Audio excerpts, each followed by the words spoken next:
Only quarter. Hello, everybody. So we had incredible job numbers today. You saw that, and we have good everything, good numbers. But the job numbers just came out, and they were fantastic, far better than even anticipated. They anticipated pretty good, but they had no idea it was going to be that. And unfortunately, we're in a world where for the last 15 years or so, when you have good numbers, the market goes down. When you have bad numbers, the market goes up because too much emphasis is placed on inflation. And you don't have to have inflation by having growth. We have great growth, and that doesn't mean inflation. In fact, it could be anti-inflation growth. So I hope the market starts to learn that when you have good numbers, the market should go up, not down. Okay. Question? Sorry. Go ahead.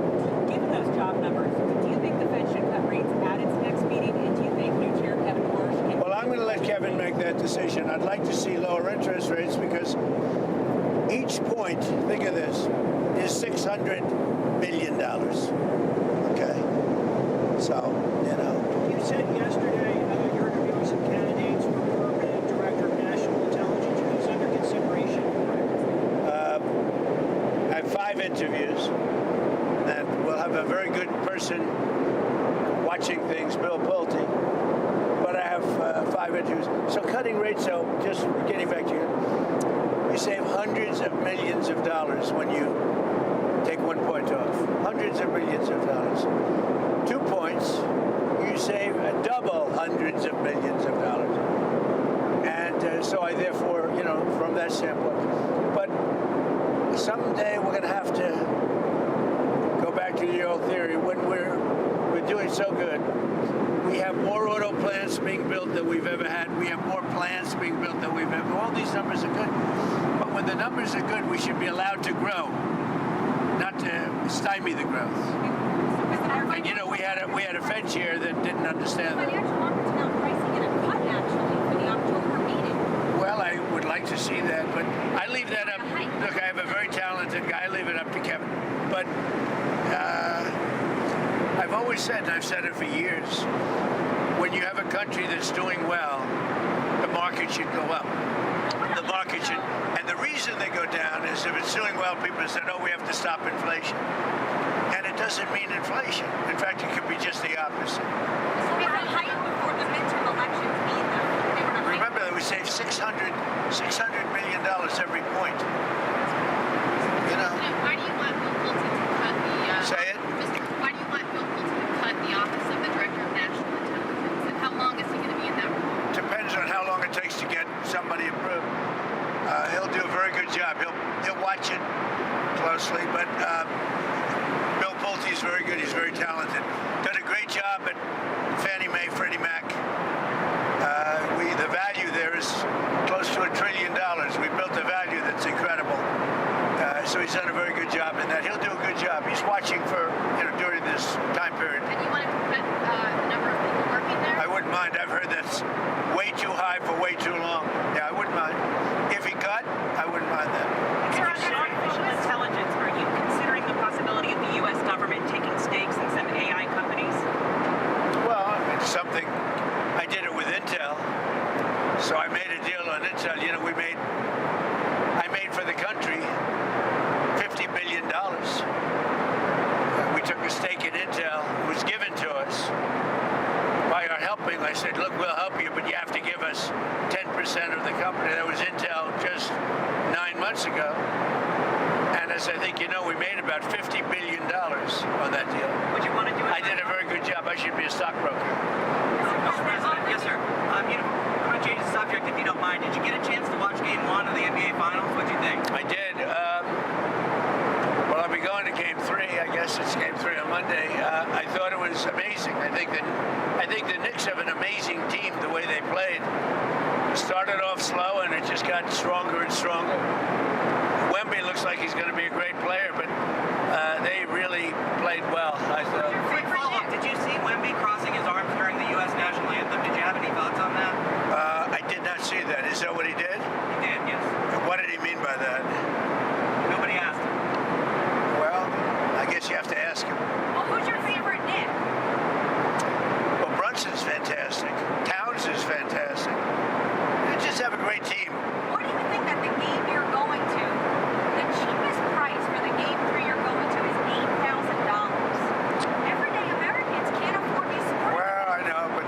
watch it on television. It's sort of semi-free to watch it on television, but that's the way life goes. You have some, and now if the game wasn't if the team wasn't a big success, you could go very easily. So you can do that too. But that's the way life is. They've had great success, and don't forget they've suffered also losses, and they've suffered during the bad time. Now they have a good time. They have a team that's amazing. I don't think they've lost a playoff game, right?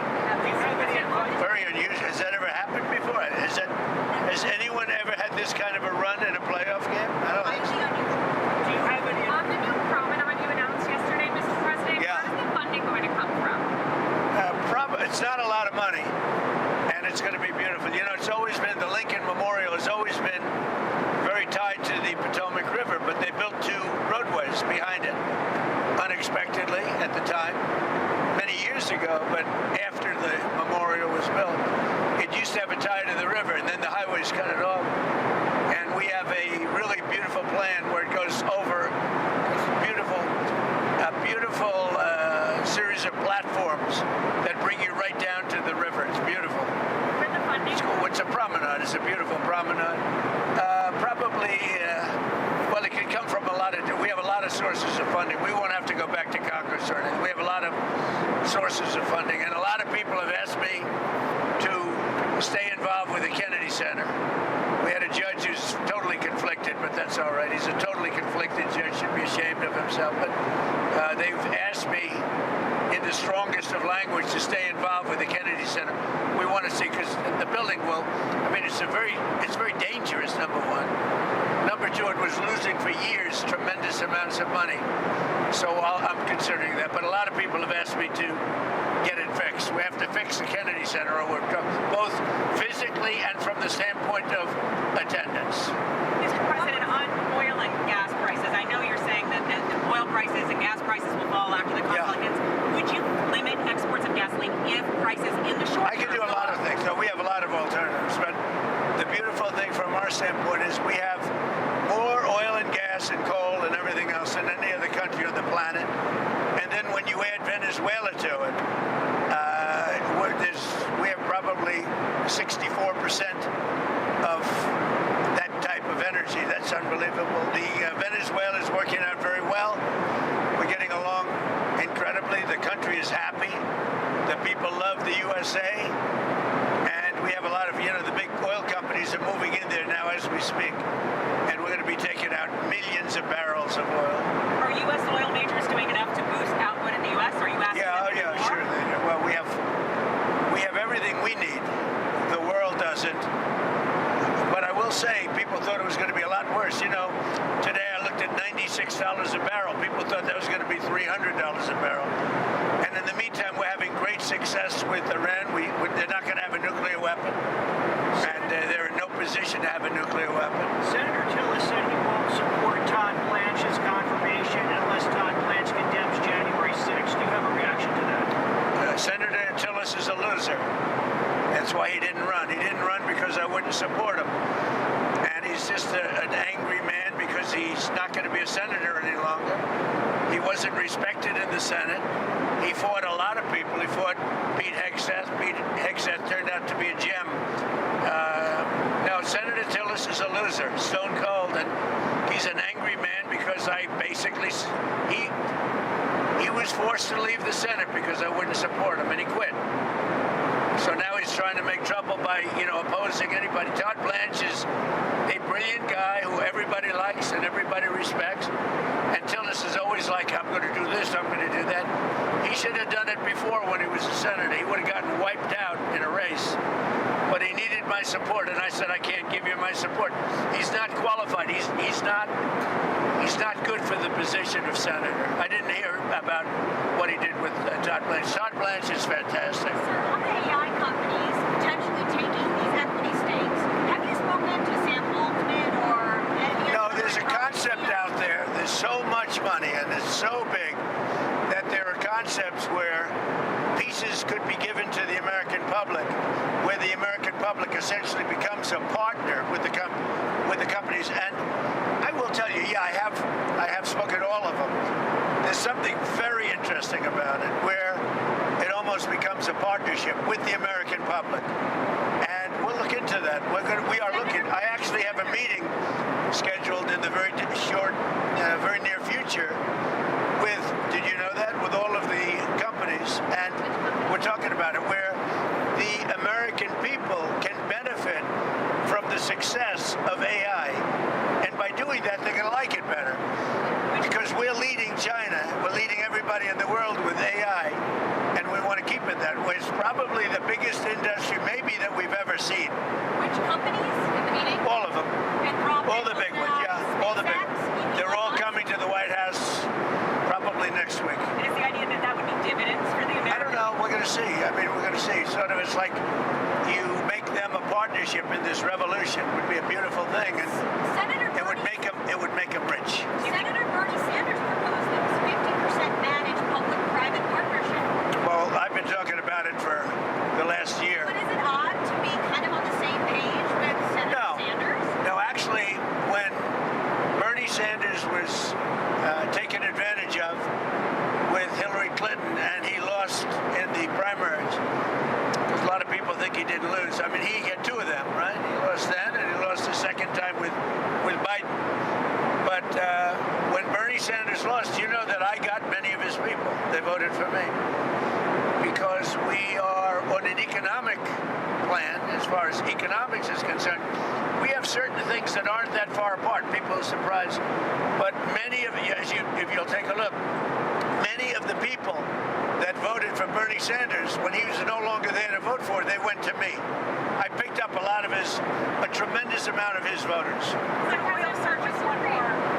How much oil have you gotten through the strait with the help of naval escorts? And are you directing U.S. forces to guide those ships through the strait, more tankers through the strait? A lot. I don't want to say how many, but a lot. A lot of oil is coming into our country, and a lot of oil is coming into the world that people don't even know about. And that's why it's at $97 a barrel instead of $300 a barrel. And when that whole thing is straightened out, it shouldn't take long. One way or the other, it's going to get done. And when it's all straightened out, you're going to have oil prices drop down to maybe even lower than they were. And you've heard me say this. I was in Iowa, and for a gallon of gasoline, it was at $1.85. And that was 3.5 months ago. Last year, the FBI reopened its investigation into the cocaine found in the White House during the Biden administration. Have you been briefed on where that investigation stands? No, but I might ask about it. I might ask. You mean in the shelves where they found the cocaine, actually?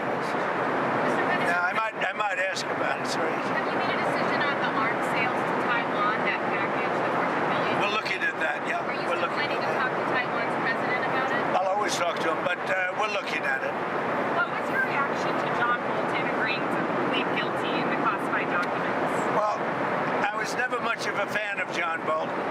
I never thought he was a smart person, and he was a radical right in terms of war, not in terms of other things. He wanted to go to war with anybody that opened their mouth, anybody that talked.